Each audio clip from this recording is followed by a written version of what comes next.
모습 모여 살고 있던 개구리들에게 한 가지 소원이 있었습니다. 그들은 새처럼 이 하늘을 한번 허울을 알아보는 것이었습니다. 그 중에 가장 호기심이 많은 개구리가 독수리를 찾아가 사정했습니다. 나도 너처럼 멋있게 하늘을 알고 싶다. 너의 다리를 붙잡고 한 번만 날게 해줘라. 독수리 개구리 요청을 받아들였습니다. 드디어 개구리는 독수리의 다리를 붙잡고 꿈에도 그리던 하늘로 날아올랐습니다. 위에서 내려다보는 세상 풍경은 그야말로 환상적이었습니다.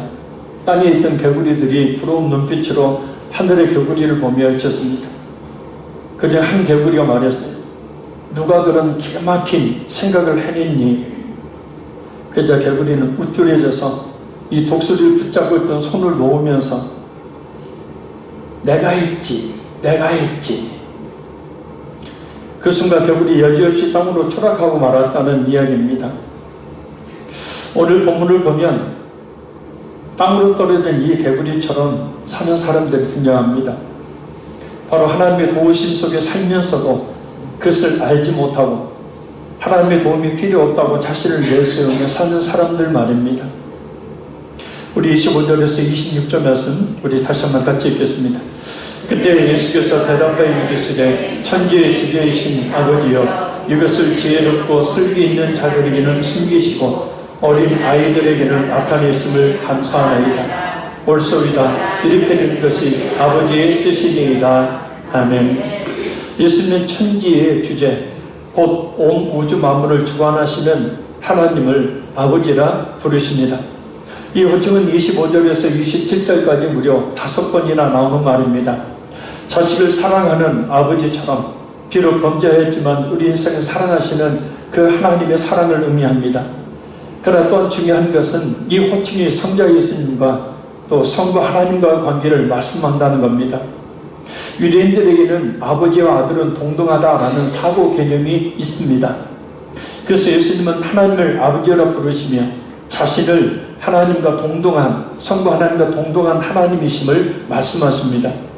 그러나 유대인들은 그것을 믿지 못하고 오히려 하나님을 아버지라 부르며 자신을 하나님과 동등한 존재로 말씀하시는 예수님을 신성 모독죄로 죽이려고 합니다. 예수님을 제대로 알아보지 못한 결과입니다. 25절에 이것이 가리키는 예수 그리스도의 말씀과 행하신 이적 속에 들어있는 그 구원의 복음을 깨닫지 못했기 때문입니다. 그저 보여지는 현상만 보고 말아버린 거예요. 그 현상 속에 숨겨져 있는 영적인 하나님의 은혜들을 생각하지 않은 것이죠. 그런데 예수님은 이 구원의 복음을 지혜롭고 슬기 있는 자들인 바리새인들과 서기관들에게 감추시고 어린아이들, 곧 영적인 측면에서 진리를 스스로 이해하지 못하는, 그래서 겸손하게 고백하는 사람들에게 나타내 보여주신 것을 감사하고 있습니다. 감사하다는 말은 이 뜻 외에도 내가 찬양한다, 동의한다, 인정한다 라는 뜻을 가지고 있는 단어입니다. 차츰 지혜롭다고 여기는 자들에게는 구원의 복음을 감추시고 어린 아이 같은 영적인 비밀을 스스로 이해할 수 없는 그런 겸손함을 고백한 자들에게는 그 구원의 복음을 나타내시는 하나님의 계획에 대해서 성자 예수님께서 전적으로 동의하시고 또한 성부 하나님께 감사와 찬양을 드린다는 뜻입니다. 지식이 많건 적건 하나님의 도움이 필요 없다고 여기는 교만한 사람들은 스스로를 지혜로운 사람으로 여기기 때문에 하나님의 도움을 구하지 않습니다. 일반적으로 교만한 사람들은 자신들이 하나님을 찾지 않을 뿐만 아니라 신앙을 가진 사람들을 자기 의지가 약한 사람들로 여기죠. 의지가 약하기 때문에 무엇인가 의존하려고 종교를 가진다고 생각하는 겁니다. 특별히 기독교에 대해서 유달리 고상하지 못한 종교로 생각하는 경향들이 많습니다. 기독교인들을 보니까 마음으로만 믿으면 되지 매주일 교회에 빠지지 않고 나갑니다. 그냥 조용히 점잖게 찬양하면 되지 박수치고 목이 쉬어라 몸을 흔들며 찬양을 합니다.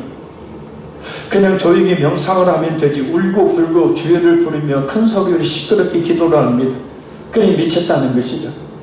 그것은 올바른 신앙생활이 아니라는 겁니다. 그리고 그렇게 하지 않는 자신은 마치 정신을 제대로 차린 사람, 건전한 위상과 지혜를 가진 사람으로 여깁니다.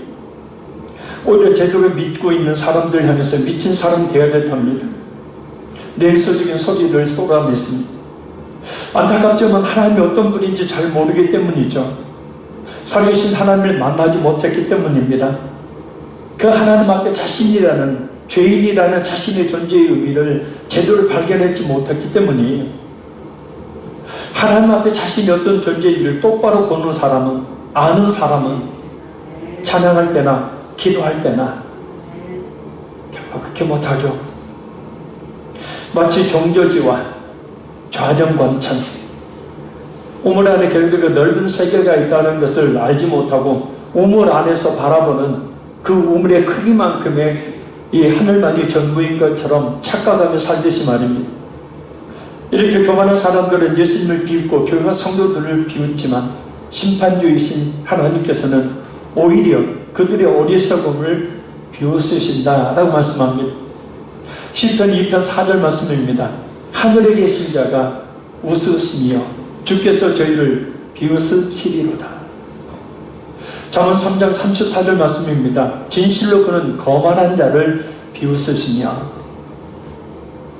또한 예수님의 복음을 거부하는 사람들은 하나님께 비웃음을 당함과 아울러서 그 불신의 대가로 심판을 받죠. 살아있을 때는 자신의 교만 때문에 깨닫지 못하지만 죽으면 성경 말씀이 그대로 자신에게 펼쳐지는 것을 알게 되니 그제서야 크나큰 후회를 하며 하나님을 부르지만 하나님은 대답하지 않으십니다. 잠언서 1장 24절에서 28절 말씀입니다. 내가 불렀으나 너희가 듣기 싫어하였고 내가 손을 폈으나 돌아오는 자가 없었고 도리어 나의 모든 교훈을 멸시하며 나의 책망을 받지 아니하였은즉 너희가 재앙을 만날 때 내가 웃을 것이니 너희에게 두려움이 임할 때 내가 비웃으리라. 너희의 두려움이 광풍같이 임하겠고 너희의 재앙이 폭풍같이 이르겠고 너희에게 근심과 슬픔이 임하리니 그때 너희가 나를 부르리라. 그래도 내가 대답지 아니하겠고 부지런히 나를 찾으리라. 그래도 나를 만나지 못하리니. 타 종교는 사람들이 신을 찾습니다. 그래서 그 통로나 방법으로 교주와 같은 사람들을 신이나 정보자로 내세웁니다. 그들을 통해서 신을 찾아갑니다. 그러나 만날 수가 없죠.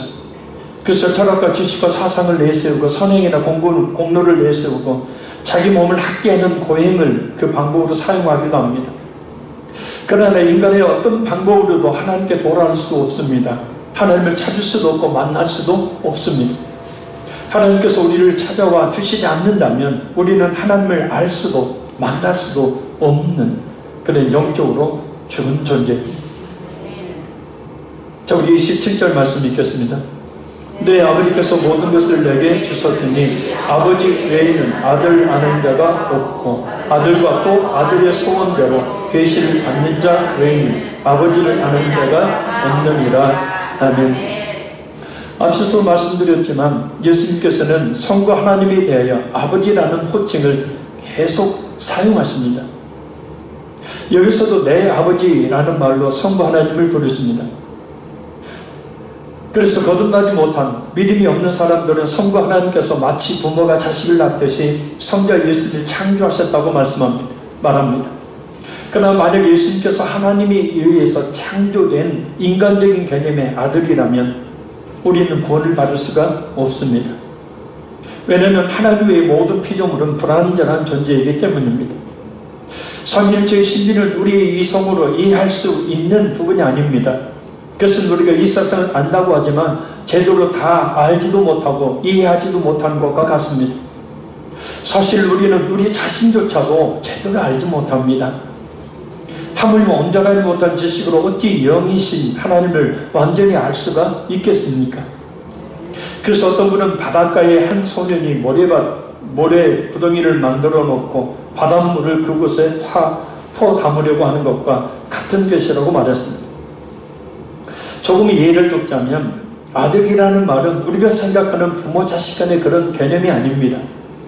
원어를 보면 독생자라는 말은 한 종류의 같은 혈족이라는 뜻입니다. 그러니까 하나님과 한 동류의 또 하나님과 같은 혈족이라는 뜻이. 그래서 독생자 예수님은 성부 하나님과 같은 동중한 그런 존재이지 사람들이 생각하는 아들 피조물이 아니라는 겁니다. 그래서 뭐라고 말씀합니까? 아버지 외에는 아들을 아는 자가 없고 시간과 공간을 초월해서 영원전부터 형성된 성부, 성자, 성령의 관계는 아무도 알 수 없다. 물론 우리는 성경을 근거로 한 성령의 감동하심으로 아들이신 예수님을 알고 있습니다. 그리고 예수님을 온전히 믿을 때에만이 우리는 성부 하나님을 또한 알 수가 있죠.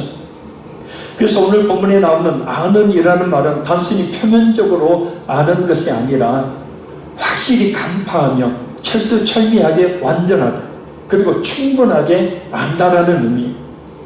성부 하나님만이 성자 예수님을 완전히 아실 수 있습니다. 마찬가지로 역시 아들이신 예수님만이 성부 하나님을 온전히 알 수가 있는 겁니다. 그래서 성자이신 예수님만이 성부이신 하나님 아버지를 나타내실 수 있다. 곧 그분이 어떤 분인지를 말씀할 수 있는 겁니다. 가까이 할 수 없는 그 영광의 빛에 거하신 하나님, 어린 아이에게 아무리 말을 해도 어른의 세계를 이해하지 못하듯이 원래 이해할 수 없으신 아버지 하나님은 생생한 사람의 모습으로 이 땅에 오신 예수님을 통해서만 알 수 있습니다. 요한복음 1장 18절 말씀입니다. 본래 하나님을 본 사람이 없을 때 아버지 품속에 있는 독생하신 하나님이 나타내셨습니다. 그런데 이것이 왜 그렇게 중요합니까? 그것은 누구든지 아들이신 예수님을 인격적으로 알지 못하면 하나님을 알지 못하기 때문입니다. 또한 그 아들을 아는 것은 아버지께서 알게 해주셔야 알기 때문입니다. 마태복음 16장 15절 17절 말씀입니다. 이르시되 너희는 나를 누구라 하느냐? 시몬 베드로가 대답하여 이르되 주는 그리스도이시요 살아계신 하나님의 아들이시니이다. 예수께서 대답하여 이르시되 바요나 시몬아 네가 복이 있도다. 이를 네게 알게 한 이는 혈육이 아니요 하늘에 계신 내 아버지시니라. 그러니까 예수님을 똑바로 알 수 있는 것은 하나님께서 알려주셔야 한다는 거예요. 우리가 아무리 노력한다고 되는 것이 아니라는 겁니다. 성령님께서 우리에게 주신 믿음이라는 선물은 바로 아들이신 예수님을 알게 합니다. 이성으로도 알지만 우리로 하여금 의심 없이 그 존재와 그 능력을 인정하게 합니다. 모든 성경의 진리를 받아들이게 합니다. 그리고 거기에는 의심이 없습니다. 마치 어떤 일을 사랑하면 그 사랑하는 사람의 마음과 인격과 장점과 단점과 환경과 외모 등 모든 것을 일일이 계산하지 않고 의심 없이 다 사랑 안에 포함해서 그 사람을 받아들이지 말입니다. 만약 사랑한다면서 상대의 모든 것을 다 계산하고 따진다면 그것은 진정한 사랑이 아닐 것입니다. 처음에는 그 단점을 보지 못하고 결혼을 하죠. 왜요? 장점만 보여지고, 아니 단점이 있다 하더라도 그 사랑의 눈이 멀게 되어지면 단점조차도 보이지 않고 단점조차도 고쳐질 것이라고 생각하기 때문입니다. 결혼하고 좀 살다 보면 이제는 단점이 보이기 시작해요. 이 심한 단점들을 많이 발견하게 되어지면 내가 왜 저런 인간을 만나서 사는가 라고 한탄을 하게 됩니다. 그러나 사랑을 할 때는 모든 장점, 단점, 환경, 여건 모든 것을 다 초월해버리죠.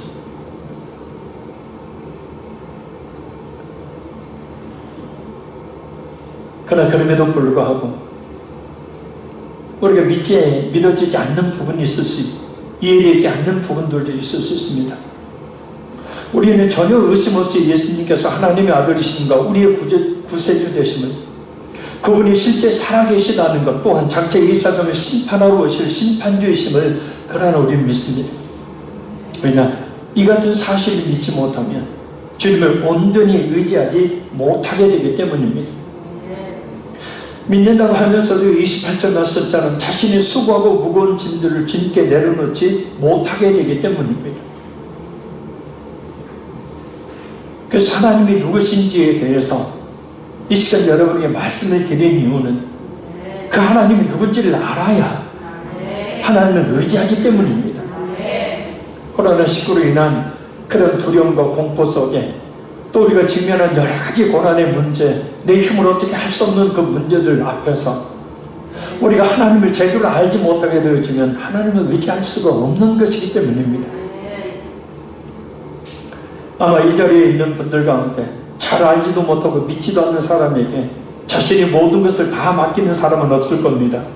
수고하고 무거운 짐을 다 내려놓고 진정한 쉼을 얻으려면 오늘도 우리에게 그 품을 열어보고 보이고 계시는 살아계신 하나님, 우리의 구원자이신 독생자 예수님을 확실히 알고 믿는 믿음이 있어야 합니다. 이 시간도 성령 하나님께서 역사해 주셔서 그 믿음을 우리에게 주시기를 바라고, 그 믿음이 있어서 온전히 주님을 신뢰하고 의지하는 우리 모두가 되기를 간절히 소원합니다. 28절 말씀 같이 읽겠습니다. 수고하고 무거운 짐진 자들아 다 내게로 오라. 내가 너희를 쉬게 하리라. 아멘. 여기서 수고하다는 말은 피곤하다, 열심히 일하다 라는 뜻입니다. 곧 게으름을 피우지 않고 열심히 최선을 다해 일했지만 목표를 이루지는 못하고 피로가 누적된 상태를 이야기합니다. 그러니까 아무리 힘쓰고 했어도 되지를 않는 거예요. 어떤 목적하는 바가 이루어지지 않는 겁니다. 몸과 마음만 피곤해진 상태, 이것이 바로 수고하다라는 뜻이에요. 그리고 무거운 짐을 지다 라는 말은 자신은 원하지도 않는데 마치 소나 말처럼 무거운 짐에 눌려 피곤하고 지친 상태를 말합니다. 바로 우리들이 이 세상의 모든 삶의 모습을 가리킵니다. 아마 무거운 짐을 짊어지고 언덕길이든 계단이든 올라가 보신 경험들이 있을 겁니다.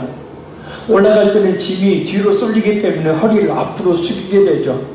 그러다 보면 짐은 더 무겁게 우리의 등을 누리게 됩니다. 짐을 지고 내려올 때도 마찬가지죠. 그러다 보면 더 무겁게 우리의 등을 누르게 되어지죠. 미끄러지거나 넘어지지 않도록 조심조심 하다 보면 짊어진 짐은 그 무게를 더해 눌러옵니다. 이것은 그 짐을 내려놓을 때까지 계속돼요. 이 수고하고 무거운 짐은 넓게 보면 죄로 인해 겪고 있는 고통, 어려움, 염려, 불안 등을 말합니다. 한마디로 죄의 짐, 인생의 갖가지 모든 짐을 말합니다. 이번 코로나19와 같은 그런 전염병, 질병의 문제, 가난과 여러 고통과 슬픔과 아픔의 문제들을 말합니다. 바로 그 모든 수고하고 무거운 짐들을 예수님께서 다 맡아주시겠다고 하십니다. 참다운 안식과 평안을 그래서 주시겠다고 말씀하십니다. 어떤 짐이든 다 우리 예수님께 내려놓고 쉼을 얻어야 합니다. 그럼 그 무거운 짐을 어떻게 내려놓아야 합니까? 바로 기도하는 겁니다. 한 번은 어떤 고층 아파트를 엘리베이터를 타고 올라가는데 무거운 짐을 들고 땀을 뻘뻘 흘리며 힘들어하면서도 엘리베이터 안에서도 그 짐을 들고 있는 사람을 본 적이 있습니다. 아니 그냥 엘리베이터 바닥에 내려놓으면 힘 안 들이고 편안히 올라갈 수 있을 텐데 말입니다. 우리는 어떻습니까? 혹시 그냥 내려놓으면 되는데 그것을 힘들게 들고 있지는 않습니다. 곁에 어떤 짐이든 다 맡아주시겠다고 그렇게 말씀하시는 능력에 우리 예수님이 계심에도 불구하고 아이고 확실히 이것은 나의 운명이야, 다 그렇게 사는 것이지 뭐하고 그 수고하고 무거운 짐을 지고 힘들어하고 있지는 않느냐. 그것이 죄의 짐이든 인생의 갖가지 힘든 일이든 무엇이든 다 우리 예수님께 기도함으로 우리가 내려놓아야 합니다. 짐을 계속 지고 가면 힘들고 고통스러울 뿐입니다. 그러나 내려놓는다면 참된 안식과 평안을 얻을 수 있습니다. 근데 문제는요, 기도한다는 것이 맡긴다는 것이죠. 맡긴다는 것은 뭐요? 굴려버린다는 것이다. 그러면 우리가 기도하게 되어지면 우리가 가지고 있는 여러 가지 죄의 짐이라든지 여러 가지 삶의 문제를 우리 예수님께 굴려버려 맡기게 되는 거예요. 그래서 알지 못한다는 거예요. 마치 엘리베이터 안에서도 그냥 무거운 짐을 들고 낑낑거리고 있는 사람처럼 말입니다. 또한 기도한다는 그 자체가 무거운 짐으로 생각되니 무거운 짐을 나 홀로 지고 견디다 못해 쓰러지는 것입니다. 안 돼요. 그죠? 그래서 이 시간에 말씀을 들으시면서 기도에 대한 결단과 결심을 더욱더 하심으로 모든 무거운 짐을 다 예수님께 맡겨버리고 참된 평안을 얻게 되기를 바랍니다.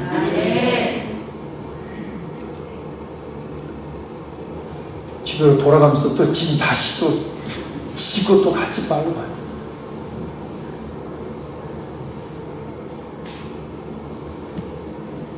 29절 말씀 읽겠습니다. 나는 마음이 온유하고 겸손한 나의 멍에를 메고 내게 배우라. 그리하면 너의 마음이 쉼을 얻으리니. 아멘. 내가 하려니까 힘든 거야. 힘든 이유는 내가 하려고 하니까라는 거야. 근데 이게 쉽게 안 되죠.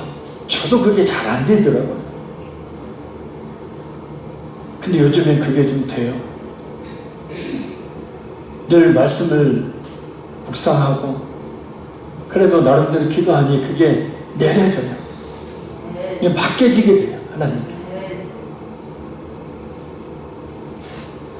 온유는 모든 것을 하나님께 의탁하고 자기 마음을 하나님께만 고정시킬 때에 생기는 온화함, 관대함, 친절함을 말합니다. 자, 다시 얘기합니다. 온유는 모든 것을 하나님께 의탁하고 자기 마음을 하나님께 고정시켰을 때에 생기는 온화함, 관대함, 친절함을 말합니다. 그래서 기도하면 어떤 사람이 돼요? 이렇게 온유한 사람이 되잖아요. 근데 기도 안 하면 성질이 팍 짜증이 막 생기고 늘 부정적인 생각이 나를 지배하고 사로잡고. 근데 충분히 기도하게 되면 그렇게 미웠던 사람도 사랑스럽게 보이잖아요. 근데 기도 안 하면 우리는 예수 믿는 사람이라 영적인 존재여서 기도 안 하면 그냥 짜증냅니다. 그냥 못마땅합니다. 근데 예수님은 늘 기도하신 분이라 나는 마음이 온유하고. 그래서 다시 한번 기도에 힘을 내셔서 어떤 기도의 제목들 가지고 기도하든지 간에 기도하면요 마음이 온유하게 돼 있어요. 온화하게 돼 있고 관대하게 이해하고 용서하게 돼 있고 그래 친절하게 돼 있고. 근데 혹시 남편과 아내 부부관계 부모 자식 간의 관계 속에서 짜증내고 막 승질내고 막 온유하지 못하고 막 툭하면 그런 모습을 보이면 주말할 것 없이 묶어서라도 차에 태워서 교회로 와서 기도케 하세요. 너무 심한 말입니까? 그게 피차 사는 길이잖아요. 왜 아군끼리 서로 총을 쏴대냐고요. 그죠? 한쪽에 가서 하나님께 총 쏴대면 되는데 왜 서로 총을 쏴대냐. 근데 하나님은 하나님께 총 쏴대면 하나님이 다 그 총알 다 막으시고 받으시고 나중에는 그 총에 총알 없도록 만들어 주시잖아요. 또한 겸손은 하나님께 대한 자발적인 헌신과 그리고 다른 사람을 위해 자신을 내주며 섬기는 데서 발생되는 상태를 말합니다. 이 모습은 굴욕이나 굴점이 아니라 하나님 앞에서 자신을 낮추는 것을 말합니다. 역시 기도하면 겸손하게 되어지죠. 그런데 온전히 기도하지 못하면 교만하게 되어집니다. 그것은 자신도 몰라요. 아까 그 개구리처럼 내가 했지 하다가 결국 떨어지게 되는 겁니다. 예수님은 친히 하나님이셨지만 친히 부끄러움을 개의치 아니하시고 십자가를 지심으로 온유와 겸손의 모습을 보여주셨습니다. 그럼 이제는 예수님 멍에를 매라. 이 멍에는 예수님의 말씀, 하나님의 말씀을 말해요. 근데 중요한 것은 멍에를 메고 예수님께 배우라라는 뜻입니다.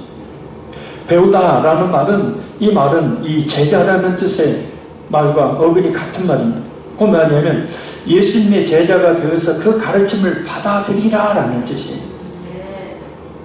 그럼 그렇게 하면 어떻게 됩니까? 마음이 쉼을 얻습니다. 예수님의 제자가 되어 예수님의 가르침에 따라 살 때에 참된 안식과 평안을 누리게 된다.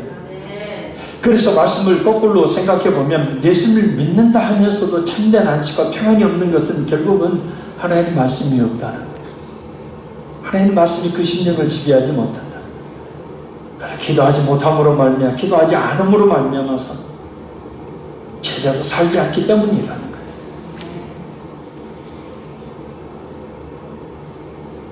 엘리베이터에 타고도 짐을 내려놓는 것이 귀찮아. 계속해서 무거운 짐을 들고 있듯이 예수님의 제자로 사는 것이 귀찮아서 계속해서 죄와 인생의 무거운 짐을 지고 힘들게 살게 됩니다. 편하자고 타는 엘리베이터를 타고서도 올라가는 내내 그것을 누리지 못하는 사람들이 제자로 살면 참된 안식과 평안을 얻을 것인데도 불구하고 예수님을 믿는다 하면서도 참된 안식과 평안을 누리지 못하고 사는 경우들이 많아요. 짐을 내려놓는 자에게 주어지는 그 가벼움을 느끼지 못하는, 짐을 내려놓으면 얼마나 가볍습니까? 그 무거운 짐을. 그죠? 오늘도 무거운 발걸음을 세상으로 행하고 계속해서 무거운 짐을 벗지 못하고 지고 살지 말고 우리가 기도함으로 모든 것들을 주님께 맡김으로 짐을 내려놨을 때 그 가벼움을 느끼며 사는 우리 모두가 되기를 바랍니다. 또한 예수님을 믿음에도 불구하고 죄책감에서 해방되지 못하고 끊임없이 죄로 인해 고통을 겪는 사람들이 많아요. 가르침을 받지 않았기 때문입니다. 그러나 말씀을 잘 듣고 순종하는 제대된 삶을 살면 이 무거운 짐들이 사라져버리죠. 로마서 8장 1절 2절 말씀입니다. 그러므로 이제 그리스도 예수 안에 있는 자에게는 결코 정죄함이 없나니 이는 생명의 성령의 법이, 그리스도 안에 있는 생명의 성령의 법이 죄와 사망의 법에서 너희를 해방하였습니다. 그때요, 말씀을 듣지 않고 기도를 쉬게 되어지면 마귀라는 놈이 끊임없이 그것을 흔들어버려요. 그런 확신을 계속해서 떨어뜨려버려요. 그래서 심하게 되면 내가 지금 구원받은 사람인가? 라는 의심도 자게 만들어버립니다.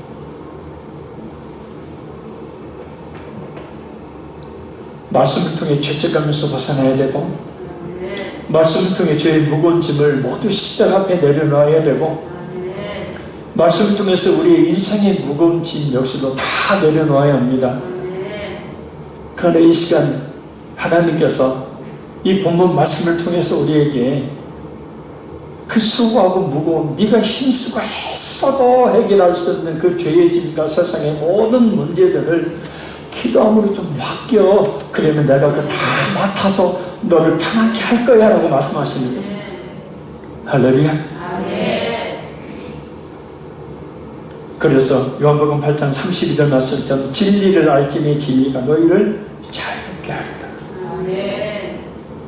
죄로부터 모든 수고하고 힘든 무거운 짐으로부터 자유함을 얻는, 그래서 평안함을 얻는 우리 모두가 되기를 간절히 소원합니다. 우리 마지막 30절 읽겠습니다. 이는 내 멍에를 씻고 내 짐은 가벼움이라 하시니라. 아멘. 멍에는 매는 것이죠. 속박하는 것을 말합니다. 그래서 사람들은 예수님의 믿음에 믿을수록 하지 말라는 제약이 많아진다고 생각합니다. 믿으면 믿을수록 세상의 즐거움 버려야 되고 마치 수도사들처럼 재미도 없이 그냥 교회만 왔다 갔다 하는 삶을 살아야 한다고 생각합니다. 그래서 선뜻 그 예수님이 매라고 하는 말씀이라는 멍에를 매려 하지 않습니다. 그냥 자유롭게 자신이 생각하는 수준의 신앙생활만을 고집합니다. 그러나 이것을 기억해야 돼요.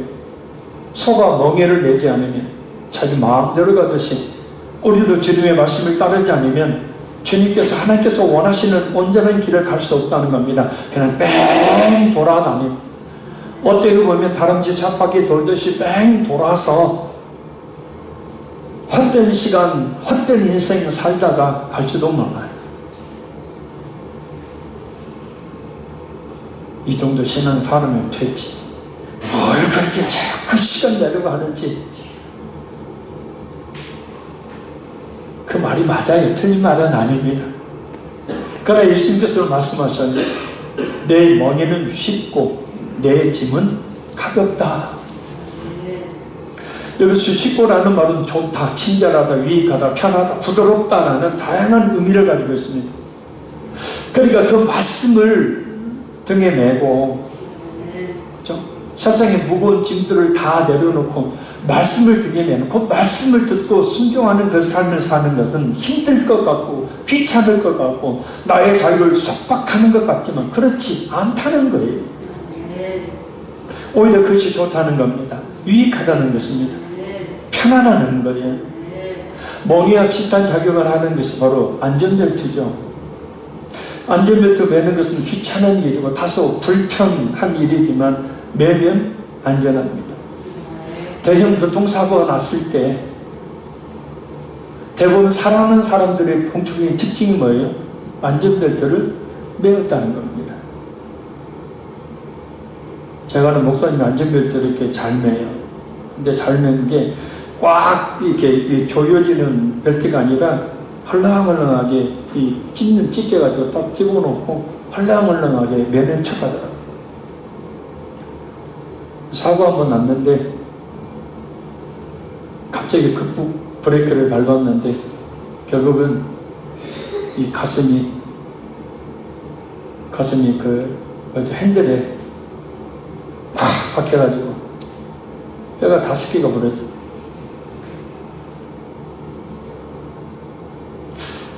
안전벨트는 우리를 귀찮게 하는 거예요?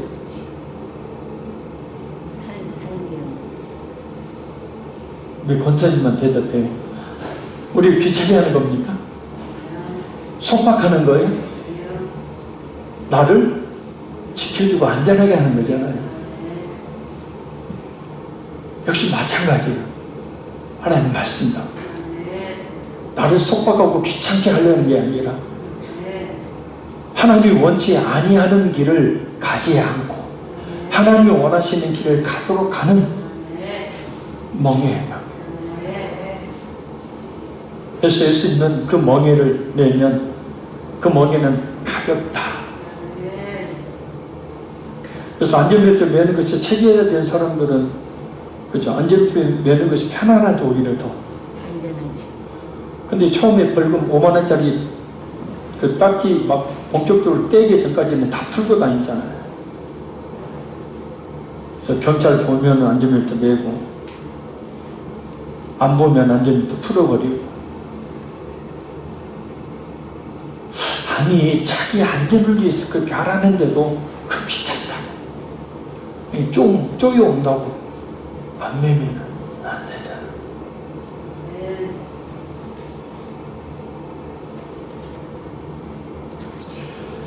결론입니다. 하나님의 도우심을 받으면서 우리가 살고 있습니다. 그죠? 지금도 역시도 마찬가지죠. 근데 예수님이 필요치 않다고 말하는 교만한 사람들이 있습니다. 그 교만은 필연적으로 패망을 당할 수밖에 없습니다. 우리 하나님의 자비와 긍휼하심을 날마다 기대하며 우리가 갈망해야 합니다. 특별히 기도함으로 죄의 그 무거운 짐, 인생의 각가지 여러 가지 짐들을 우리 예수님께 맡겨야 합니다. 예수님은 어떤 짐이든 맡아주시겠다고 준비하고 계시다. 할렐루야. 엘리베이터를 타고 짐을 들고 있는 사람처럼 예수님을 살아계신 하나님을 믿으면서도 주님께 모든 것을 맡기지 못하고 홀로 죄와 세상의 무거운 짐을 지고 있는 모습을 버리고 예수님의 제자로서 삶을 삶으로 말미암아 그 무거운 짐을 내려놨을 때 느끼는 그 가벼운 참된 안식과 평안을 우리가 누려야 합니다. 우리 주님은 우리를 사랑하셔서 우리가 고통과 어려움, 염려와 불안 가운데 사는 것을 결코 원치 아니하십니다. 코로나19의 두려움과 공포가 갈수록 확산되고 있습니다. 그리고 우리가 가진 여러 가지 문제들 역시도 있습니다. 그러나 기도함으로 그 모든 것들을 맡아주시겠다고 약속하신 우리 예수님께 우리가 맡기고 우리 예수님이 주신 참된 안식과 평안을 누리며 살아야 합니다. 우리 옆에 분 쳐다보고 하면 안 되니까 앞에 보고 우리 옆에 사람 향해서 이야기합니다. 이럴 때일수록 기도를 쉬지 맙시다. 이럴 때일수록 성경을 읽읍시다. 아멘. 그래서 우리 앞에 모든 성도들이 늘 마음이 가벼운 참된 평안과 이 기쁨이 있는 그런 모습들로 살아갈 수 있게 되기를 간절히 소원합니다. 기도하겠습니다.